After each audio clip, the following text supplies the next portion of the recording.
नयगढ़ जिला अंतर्गत खंडपड़ा ब्लॉक अधीन खड़ी साहिरु कोस्का को संजोग करुथिबा रास्तार अवस्थित कुआरिया सेतुटी गत 2 वर्ष तले भांगी पड़िथिला।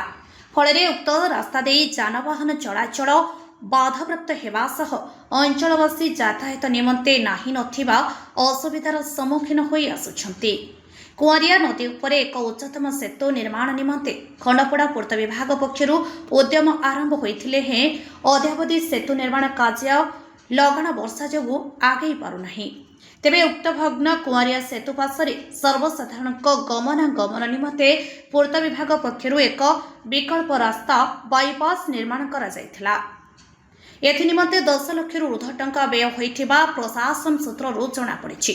गत 6 मास तले निर्माण होइथिबा एही रास्ता कुआरिया नदीर प्रखर स्रोतरे भांगी जाई नदी गर्भरे एबे लीन होइथिबा जଣା पड़िछि।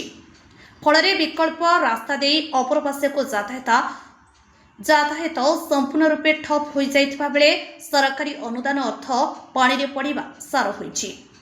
पूर्त विभाग कर्तृपक्षक अवहेला जोगु कुआरिया नदी उपरे सेतु निर्माण रे अहेतुक विलंब हेउछि।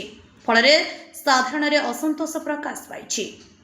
अंचलवासी खबर पाई विधायक दुष्मत कुमार स्वाई पूर्त विभाग वरिष्ठ जंत्री प्राणकृष्ण महापात्र प्रमुख शनिवार घटनास्थल में पहुंची स्थिति अनुधान करिथिबा जଣା जाइछि।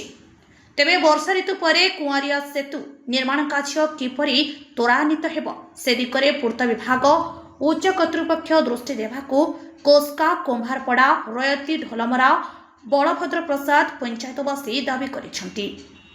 प्रकाश थाउ कि उक्त रास्ताटी खंडपड़ारू खड़साही कोस्का आड़कटा छक देई निकटस्थ दशपल्ला और गणिया को संजोग करिथिबा जଣା पड़िछि।